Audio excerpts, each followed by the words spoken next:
நீங்கள் பண்ண ஒரு விஷயத்தினால லைஃபே மாறிடுச்சுன்னா அது என்னவா இருக்கும்? அதாவது எப்படி சொல்கிறதுனா, என்னோட சூதாட்டத்தினால தான் என் லைஃபே மாறிடுச்சு. ரம்மின்னு ஒரு ஆப் இருக்குது. அந்த ஆப்பில் வந்து என் காசு மொத்தத்தையுமே இழந்துட்டேன். ஒரு 80 லட்ச ரூபா கிட்ட இழந்துட்டேன். கிட்டத்தட்ட என்ன தான் நம்ம எவ்வளோ தான் காசு போட்டாலும் அவங்க நம்ம ஜெயிக்கடிக்கிற மாதிரி ஜெயிக்கடிப்பாங்க. கடைசியில் நம்ம தொகுக்க தான் அடிப்பாங்க. அதனால் தயவு செய்து சொல்கிறேன், யாரும் ரம்மி விளையாடாதீங்க.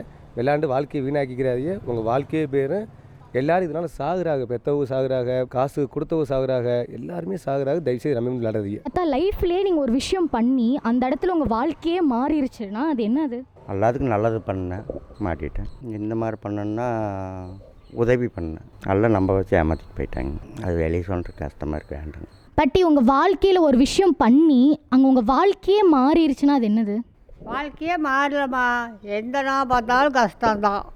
இல்லை, இப்போ 82 வயசாச்சு. இதுவரையிலும் கஷ்டப்பட்டுட்டு தான் இருக்கிறேன்.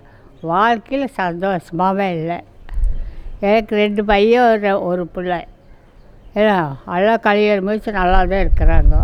நான் இப்போ நிற்கிறேன். அவ்வளோதான் என்ற வாழ்க்கை. தாத்தா என்னை விட்டுட்டு போயிட்டாரு இல்லையா. தாத்தா கிட்ட எப்போ போகிறதுன்னு நினச்சிட்டு இருக்கிறேன்.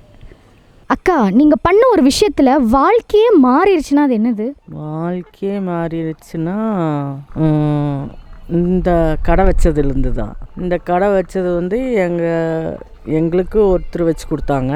அதனால தான் நான் வந்து இப்போ நிறைய கஷ்டப்பட்டு சிறுசுலேருந்தே கஷ்டப்பட்டுருக்கேன். பிறந்ததுலேருந்தே நான் கஷ்டப்பட்டு தான் வந்திருக்கேன். தனிமரமாகவே இருந்து தனியாக ஆளாக்கி நான் கல்யாணம் முடிச்சும் கஷ்டப்பட்டிருக்கேன். எங்கள் வீட்டுக்காரர் இறந்தும் கஷ்டப்பட்டிருக்கிறேன். அப்புறம்தான் வந்து ஒரு நிலைமைக்கின்னு வந்தோன்னே இந்த கடை வச்சதுனால தான் ஒரு இதுக்கே வந்தேன். நான் கொஞ்சம் ஒரு லெவலில் இருக்கிறேன்னா இந்த கடை வச்சதுனால தான். ரொம்ப சிரமப்பட்டு தான் நான் வந்தேன். சாப்பாட்டுக்கே கஷ்டப்பட்டு தான் நான் இருந்தேன்.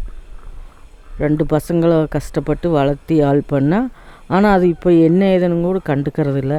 எனக்கு கூட இப்போ தனிமரமாக தான் இருந்து தனிமரமாகவே கஷ்டப்பட்டுட்ருக்கேன்.